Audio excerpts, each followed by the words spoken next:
Ok. Oi, boa noite. Iniciando agora, né, nossa aula de Penal 2, Unidade Campo Grande, né, dia 24/4. Iniciando aí nossos estudos e nosso conhecimento, não é isso? Todos me ouvindo bem?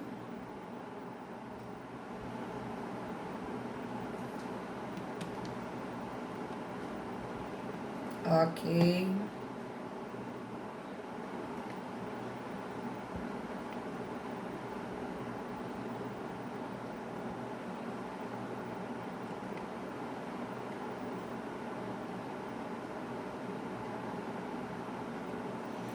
Bom, primeiramente, como sempre, né? Todos estão bem, acredito eu. Como eu pedi na turma anterior, vou pedir agora também. Obviamente, nossos alunos já estão sabendo, né?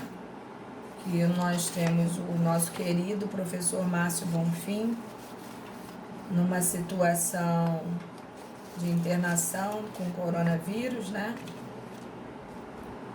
E ver se melhora. Se melhorar, me fala. Melhora ou piora? Melhorou ou piorou? Está melhor? Ok. Então, como eu falei, não sei se é do conhecimento de todos, né? Mas nós temos o nosso professor Márcio Bonfim internado. Já vem numa internação há dias, né? Encontra-se aí necessitando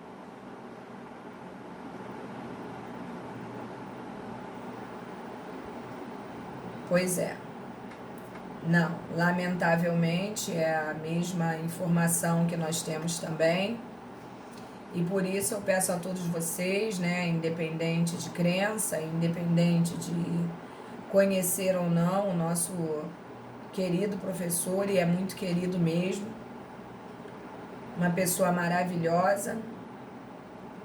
Peço a todos que se reúnam aí em oração, em prece, em reza, deem o nome que quiser, cada um dentro das suas crenças, né? Mas que peçam, que oriente aqueles profissionais que lá estão cuidando dele e que possam proceder da melhor maneira possível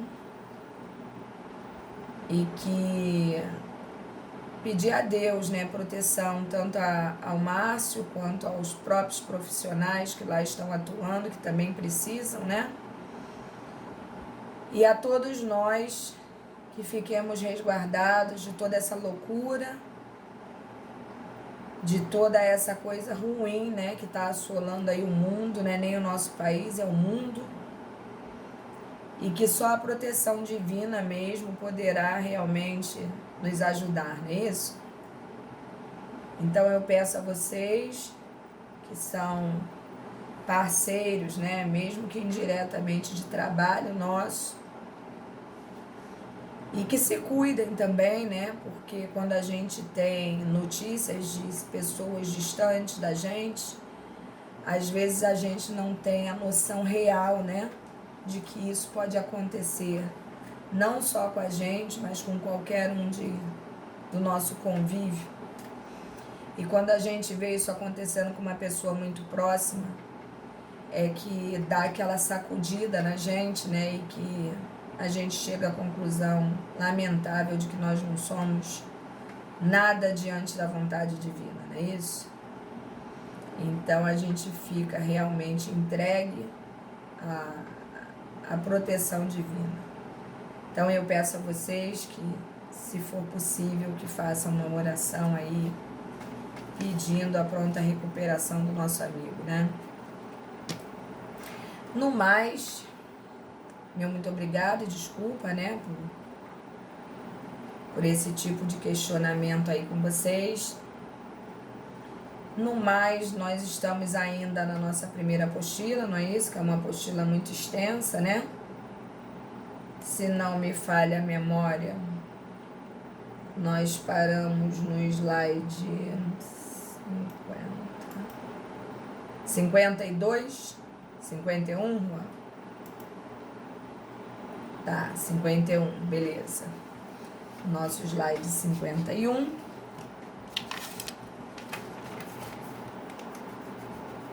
Vocês viram aí que eu postei um material para hoje?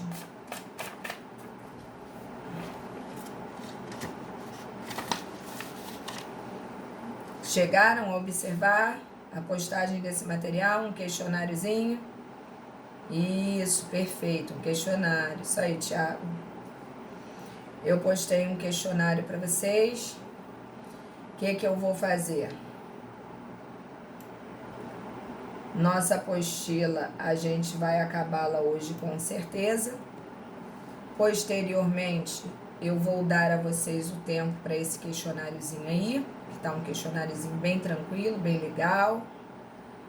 Só para a gente poder exercitar o nosso aprendizado. E dispensos, haja vista, né, que nossa semana foi fragmentada, mas tenho certeza que a gente vai muito bem, nós estamos dentro daquilo que era esperado, né? Não temos material atrasado.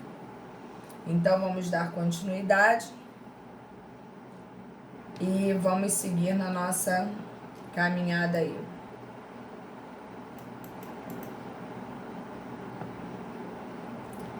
Enquanto isso, eu não gostaria que vocês fizessem um questionário antes da hora, não. Vamos dar a matéria, até porque o nosso questionário depende da matéria que vai ser dada hoje.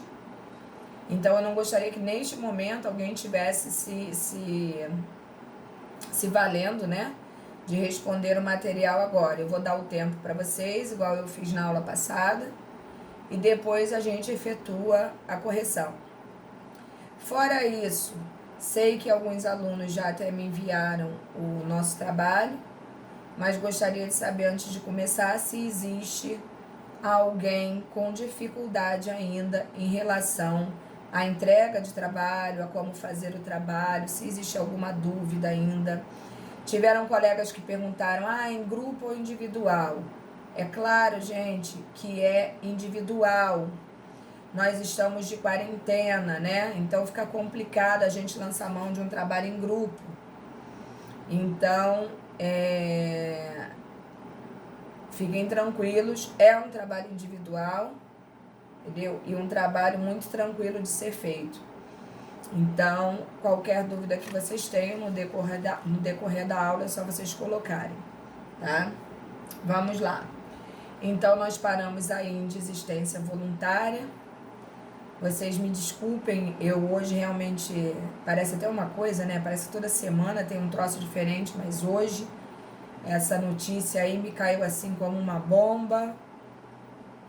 Eu já sabia que ele estava internado, entendeu? Mas realmente para mim é muito complicado, que é uma pessoa que eu estava lidando, né?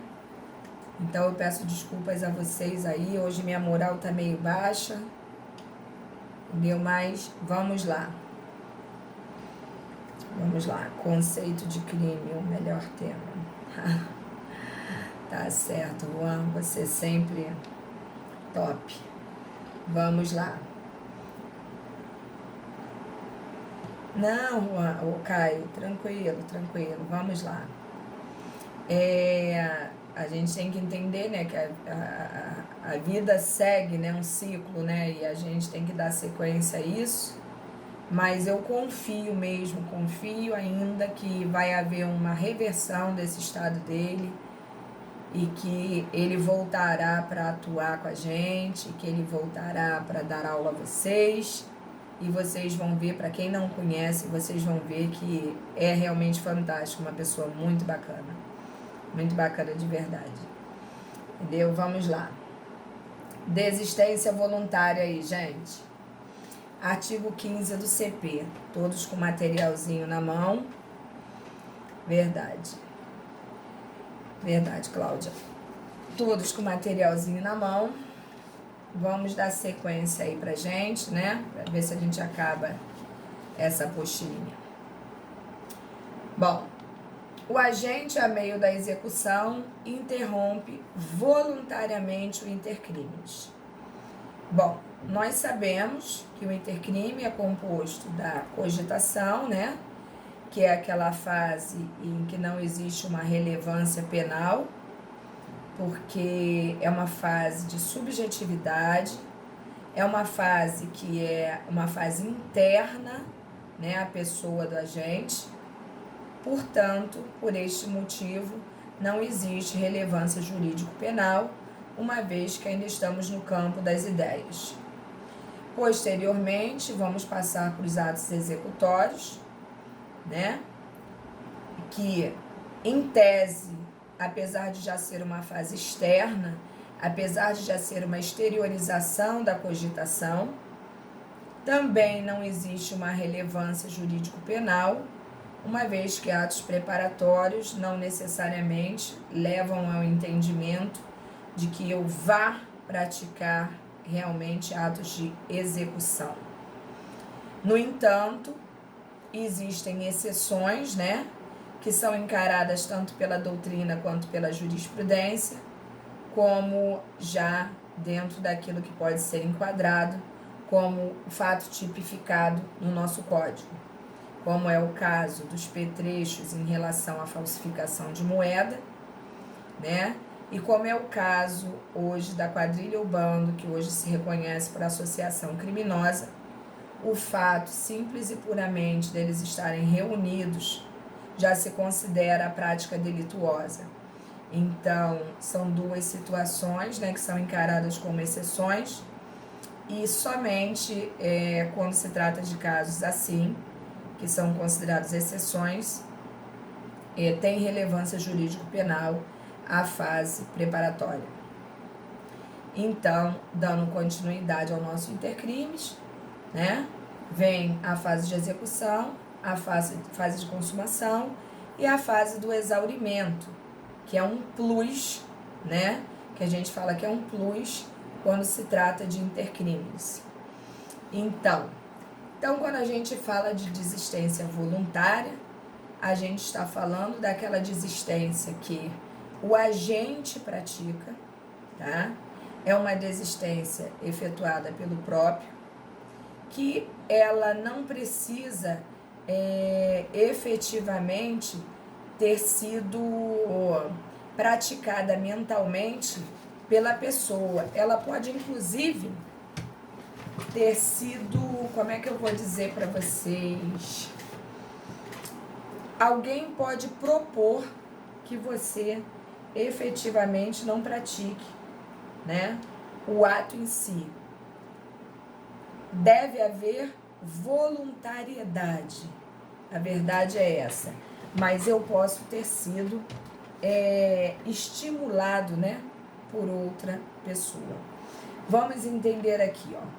O agente, a meio da execução, interrompe voluntariamente o intercrimes. Ou seja, ele para em algum momento do intercrimes de praticar os atos decorrentes daquela nossa linha do crime ali.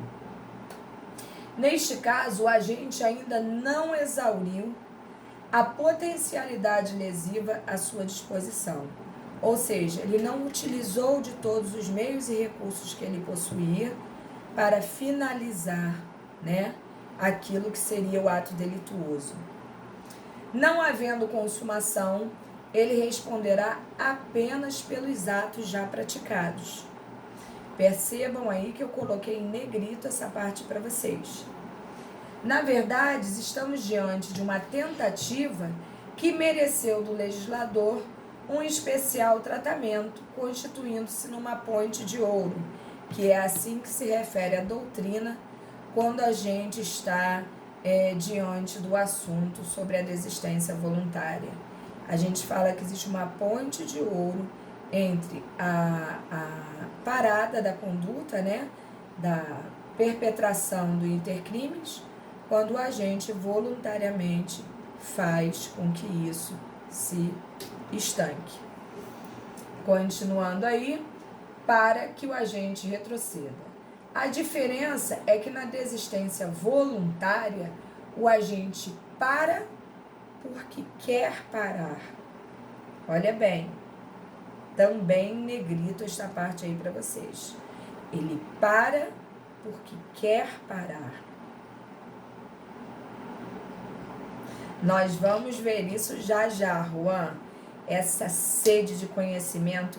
Quando a gente voltar para a sala de aula, eu vou começar a levar assim uns presentinhos para vocês. Entendeu? Porque eu adoro aluno com sede de conhecimento. Levarei nem que sejam bombons. Vamos lá. A diferença é que na desistência voluntária, o agente para porque quer parar, enquanto que na tentativa imperfeita, ele é impedido de prosseguir por circunstâncias alheias à sua vontade. Ou seja, na desistência voluntária, existe a famosa voluntariedade. Ele para porque realmente ele quer parar. Quanto à situação que o Juan bem colocou aí, ela é diferenciada, né? Porque, em verdade, não existe uma voluntariedade quando a gente trata da tentativa imperfeita. Porque, nesse sentido, o agente não queria parar.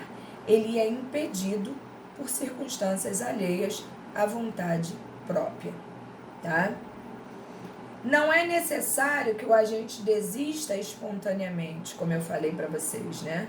Ou seja, não é preciso que a ideia de parar nasça na sua mente. Ele pode ser motivado, inclusive, por outra pessoa. Ele pode desistir por sugestão de alguém. Pode haver um fator externo, um pedido para que essa atividade cesse. Ou seja, você está praticando um ato delituoso e eu chego e falo, Juan, não proceda dessa maneira. E você olha para mim e fala, ok, parei aqui. Neste sentido, eu te motivei, mas a voluntariedade foi sua. A vontade de parar também foi sua. Eu não te impedi pela minha força, entendeu? Você parou porque você quis, não porque eu tenha ordenado com uso de força, ou te puxei, ou te empurrei, ou qualquer coisa nesse sentido. Houve um estancamento do iter criminis, e esse estancamento só houve porque você permitiu. E se esse motivador for a PM, olha, Luciano, esse tipo de discussão a gente quase realmente não vê. Mas, em verdade, se for a PM, eu vejo como uma forma de coação, né? Por quê? Coação no sentido benéfico da coisa. Porque se é a PM, obviamente, por motivos alheios à sua vontade, você está sendo impedido, né? Impedido. Porque a PM por si só, sua presença já indica uma situação dessa. No entanto, se a PM também, a única discussão que existe em relação a esse tema que você bem colocou aí, é ser independente de PM ou de civil ou qualquer coisa nesse sentido, quando a polícia chega, em tese, não significa que eu tenha que parar o ato que eu estou perpetrando. A não ser que eu tenha uma arma apontada para minha cabeça, ou que eu seja forçado, né, segurada, proibida, projetada, alguma coisa nesse sentido.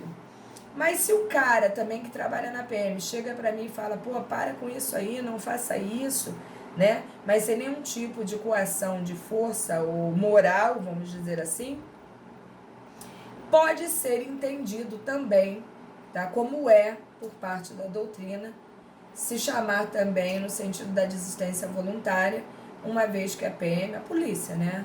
Simplesmente de forma branda e tranquila, sem utilizar-se de outros recursos, né? Me motivou a parar. Agora, se ela me impediu, é diferente. É diferente. Na falta de ferramentas, vale a defesa? Eu não entendi. Se a gente pode arguir isso em defesa, que eu não fui motivada por uma questão de ser a polícia, e sim eu fui o quê? Norteada pela minha vontade. É isso que você está perguntando? Se a gente pode usar isso no argumento de defesa? Exatamente, você pode usar, claro que você pode usar. Se vai colar é outra coisa, né?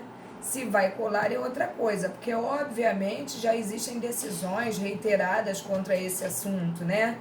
Já deve existir jurisprudência tanto para um lado quanto para o outro. E doutrinariamente, obviamente, sempre terá saída para os dois lados. Então é isso que eu falo quanto à defesa, ela tem que ter a mente aberta. E se caberia utilizar isso? Eu acho que sempre cabe. Eu acho que sempre casa. Eu acho que tese de defesa, você tem que estar realmente alargando os horizontes. Entendeu? A gente não pode se fechar porque existe uma jurisprudência muito pesada sobre determinado assunto. Mas se a gente for procurar jurisprudência, a gente vai achar jurisprudência para tudo, uma vez que existem vários estados no Brasil, né? E a gente não precisa se basear, por exemplo, na jurisprudência do Rio de Janeiro. A gente pode se basear em tantas outras jurisprudências, em tantas outras correntes doutrinárias, entendeu? Tranquilo? Sim, eu sempre parto para essa situação aí, Luciano, sempre parto. Tá bom? Então, gente, ele pode desistir por sugestão de alguém, poderá haver um fator externo, um pedido para que cesse a atividade. Então, aproveitando aí o ensejo do Luciano, né? Quando a gente fala alguém, a gente pode entender alguém, isso em my opinion, né? Eu posso entender, por que não, né? Ser um policial, entendeu? Principalmente que a polícia é polícia 24 horas, né? Independente de estar fardado ou não. E eu posso, inclusive, ter sido, impulsionada por um policial do qual eu não detectei nem mesmo que ele era policial. Podia estar não fardado, poderia estar desarmado, e ele, por ser policial, achou que podia fazer alguma coisa e me motivou a parar realmente. Então, isso tudo é muito relativo, e se é relativo, é para ser utilizada essa relatividade a nosso favor, não é isso? Então, vamos lá. Disse que basta que haja voluntariedade, não sendo exigida a espontaneidade. Frank, jurista alemão, elaborou uma fórmula para que se diferencie a tentativa inacabada da desistência voluntária. Tá? Na tentativa imperfeita ou inacabada, tá? Ela tem essas duas nomenclaturas, vocês podem escolher o que vocês acharem que convier mais, né? Eu quero prosseguir, mas não posso. É aquela história, fui impedido por motivos alheios à minha vontade, né? E na desistência voluntária, posso prosseguir, mas não quero. Então, essa é a diferença básica, né, existente entre uma e outra, que mostra grande diferenciação, né? Parece assim que é muito pouca, né, muito parca, vamos dizer assim, mas em verdade não é. Ela grita, né, quando a gente para analisar, uma possui voluntariedade e a outra não. São situações que contrariam a minha vontade.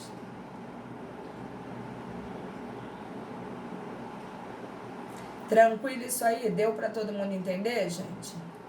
Faz lembrar dos inúmeros casos onde o homem faz a família de refém. Tá, mas nesse sentido aí você está se referindo ao quê?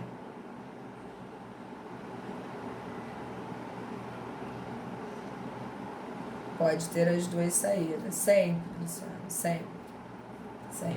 Depende ao fim que se propõe, não é isso? É verdade. A gente sempre vai ter duas vertentes, né? E a gente vai escolher ir por uma ou ir por outra. É mais ou menos por aí. Vamos lá. Arrependimento eficaz. Parece que é uma coisa assim muito parecida com a questão da desistência voluntária. Os alunos têm uma tendência a confundir isso, inicialmente pelo menos, mas a gente vai ver que existe uma diferença também muito grande nesse sentido. O arrependimento eficaz, né? a questão aí do artigo 15. Neste sentido, o agente realiza todo o potencial lesivo que ele tem à sua disposição, mas não ocorre a consumação, parecendo-se, portanto, com a tentativa perfeita ou crime falho. Depois dessa prática, o agente empreende uma nova ação que visa impedir que a consumação sobrevenha. É imprescindível, tudo que eu coloco em negrito para vocês é para chamar a atenção de vocês, tá? É para mostrar para vocês a importância do que ali está escrito, para que vocês realmente tenham um direcionamento melhor. É imprescindível, entretanto, que esta nova ação impeça a consumação do crime de forma efetiva. Vamos supor que eu queira muito matar o meu marido. Vocês sabem que eu sempre pego meu marido para Cristo, né? E aí eu descarrego todo o potencial lesivo, ofensivo que eu possuo em minhas mãos contra ele. Mas ao final disso, né, consumei, vamos dizer assim, cheguei ao final, né, daquela atitude que eu realmente queria praticar. Mas ao final me arrependo e o socorro levando para o hospital. Ou seja, uma segunda postura deste mesmo agente em relação à mesma vítima. No entanto, quando eu chego no hospital, ele já está morto. Para que seja considerado um arrependimento eficaz, ele não poderá morrer, tá? Eu terei que, com a minha segunda atitude, tê-lo salvo da circunstância morte, que inicialmente era a que eu queria, e com a minha segunda atitude, eu consegui salvá-lo. Mas para que isso seja considerado arrependimento eficaz, olha o nome, tem que ser eficaz. Se ele vier a óbito, a eficácia sumiu e não há que se falar em arrependimento eficaz.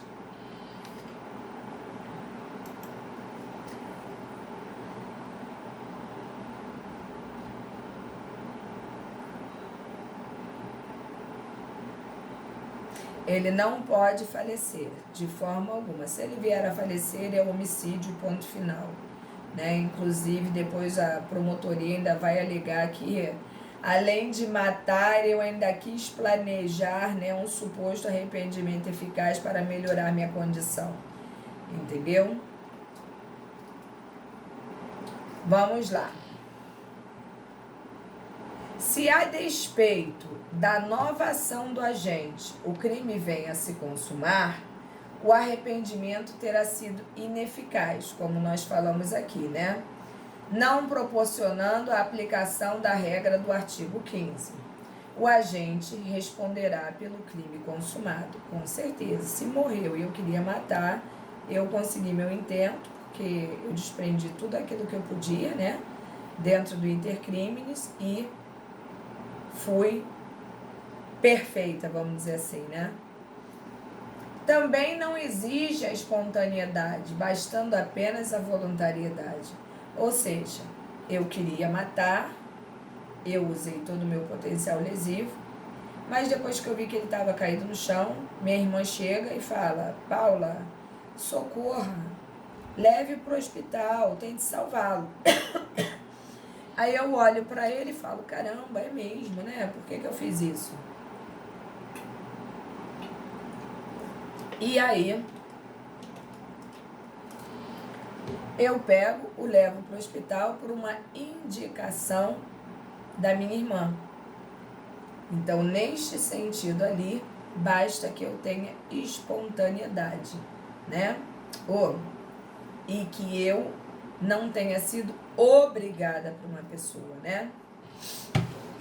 Basta que eu tenha, voluntariedade, não espontaneidade.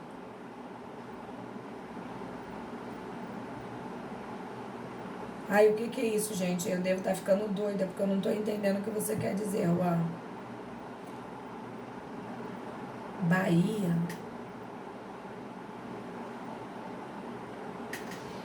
Não entendi. Vamos lá. Natureza jurídica da desistência voluntária e do arrependimento eficaz. Causa de exclusão da adequação típica ampliada, tá? Vamos lá. Quis dizer que se entenderem que ainda agiu de má fé, aí ferrou depois. Ah, entendi. Na verdade não vai mudar muita coisa, né? O homicídio é um homicídio. Mas isso cria um rancinho, né? Um rancinho pode criar. Acho que não prejudica muito, porque, desculpe o termo, a merda já tá feita, né? Mas cria ranço. Cria uma certa má vontade, né? E aí vem, ó, arrependimento posterior, artigo 16 do CP. Trata-se de causa de diminuição de pena quando houver reparação do dano nos crimes praticados sem violência ou grave ameaça, desde que a reparação do dano tenha ocorrido antes de recebida a denúncia ou a queixa. Ou seja, você pode se arrepender antes destes dois atos praticados, não é isso? Se o crime foi praticado sem violência ou sem grave ameaça, e você pode tentar da melhor maneira possível, né, compor essa situação com menos dano. Para que haja diminuição de pena, a restituição tem que ser feita pessoalmente pelo agente, precisando ser completa e voluntária, tá? Coisas difíceis de acontecerem, mas podem acontecer. Fala, Luciano. Ainda responde pela tentativa? Cadê você? Foi isso? O quê? Se o arrependimento foi eficaz? É isso?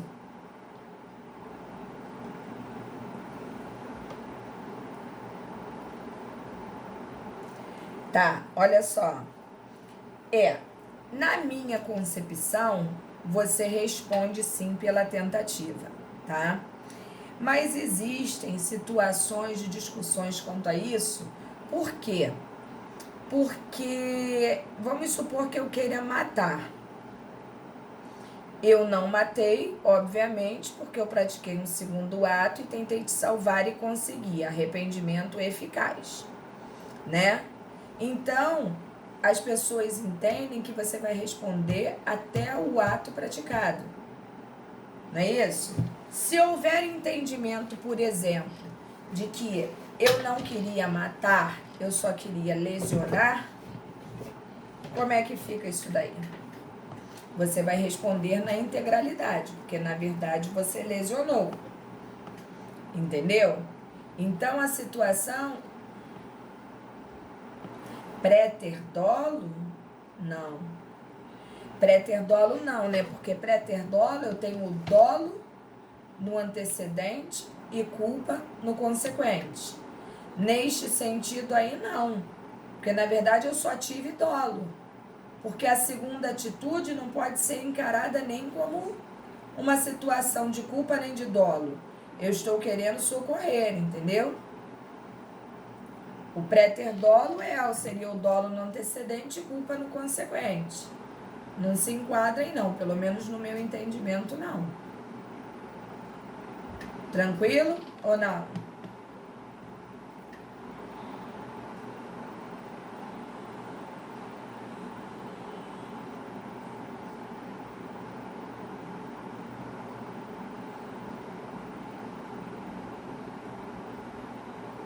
É isso aí, Juan. É isso aí. Mas o socorro da vítima, Luciano, ele vai se dar por uma segunda conduta pós-dolo. Entendeu? Pós-dolo. E essa segunda conduta, na verdade, não é de gerar um dano, e sim de evitar um dano maior. Entendeu? Você está em busca exatamente do arrependimento eficaz, que só se consumará se realmente ele for eficaz. Exatamente. Não gera dano de forma alguma. Porque a primeira conduta foi eu dar os tiros e ela foi completamente dolosa, intencional, bota o nome que quiser. Entendeu? A segunda, você não responde nem a um nem a outro.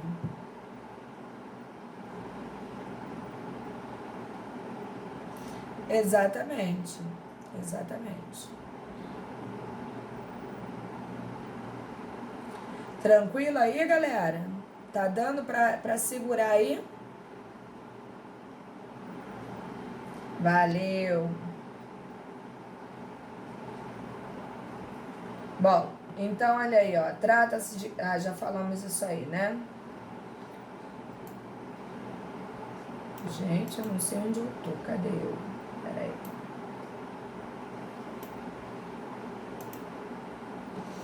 Bom.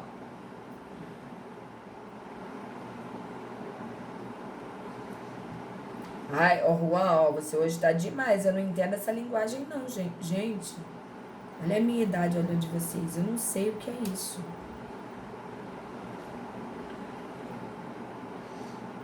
Tatega do no Mac?